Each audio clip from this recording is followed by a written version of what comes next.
വാഗ്ദാനങ്ങളിൽ വെള്ളം ചേർത്ത് UDF സർക്കാർ. ആശമാരുടെ ഓണറേറിയം വർദ്ധിപ്പിച്ചത് 3000 രൂപ മാത്രം. 21,000 രൂപയാക്കി ഉയർത്തുമെന്നായിരുന്നു പ്രതിപക്ഷ നേതാവായിരുന്ന കാലത്ത് VD സതീശൻ നൽകിയ വാഗ്ദാനം. അതേസമയം KSRTCയിലൂടെ വനിതകൾ യാത്ര ചെയ്യുന്നതിൽ പ്രഖ്യാപനത്തിലും വ്യക്തതയില്ല. നീണ്ട 10 വർഷത്തിനു ശേഷം ലഭിച്ച ഭരണത്തിന്റെ തുടക്കത്തിൽ തന്നെ പൊള്ളയായ വാഗ്ദാനങ്ങൾ നൽകി രംഗത്തെത്തിയിരിക്കുകയാണ് VD സതീശൻ സർക്കാർ. ആദ്യ മന്ത്രിസഭാ യോഗത്തിനു ശേഷം തിരഞ്ഞെടുപ്പ് പ്രകടന പത്രികയിൽ നൽകിയ വാഗ്ദാനങ്ങൾ മറന്നിട്ടില്ലെന്നും വാക്കു പാലിക്കുകയാണെന്നും പറഞ്ഞുകൊണ്ടായിരുന്നു പ്രഖ്യാപനം നടത്തിയത്.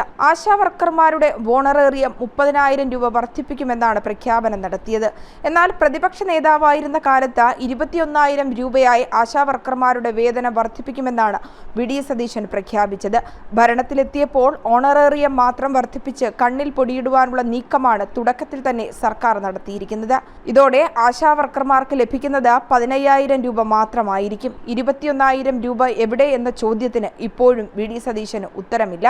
സർക്കാരിന്റെ ഈ നീക്കത്തിലൂടെ ആശാവർക്കർമാർ നടത്തിയ സമരം UDF സ്പോൺസേഡ് സമരമായിരുന്നോ എന്ന സംശയവും ബലപ്പെടുകയാണ്. കൂടാതെ KSRTC ബസ്സിലെ വനിതകളുടെ സൗജന്യ യാത്രാ പ്രഖ്യാപനത്തിലും അവ്യക്തതകൾ നിലനിൽക്കുകയാണ്. സാമ്പത്തിക പ്രതിസന്ധിയിലൂടെ കടന്നുപോകുമ്പോൾ സൗജന്യ യാത്രയിലൂടെ ഉണ്ടാകുന്ന വരുമാന നഷ്ടം എങ്ങനെ നികത്തുമെന്ന കാര്യത്തിൽ വ്യക്തതയില്ല. പ്രതിസന്ധി കാലത്തെ അധിക ചിലവ് വരുന്ന പ്രഖ്യാപനങ്ങൾ നടപ്പാക്കുന്നതിലൂടെ സാമ്പത്തിക പ്രതിസന്ധി രൂക്ഷമാകുമെന്നാണ് വിലയിരുത്തപ്പെടുന്നത്. ജനം, തിരുവനന്തപുരം.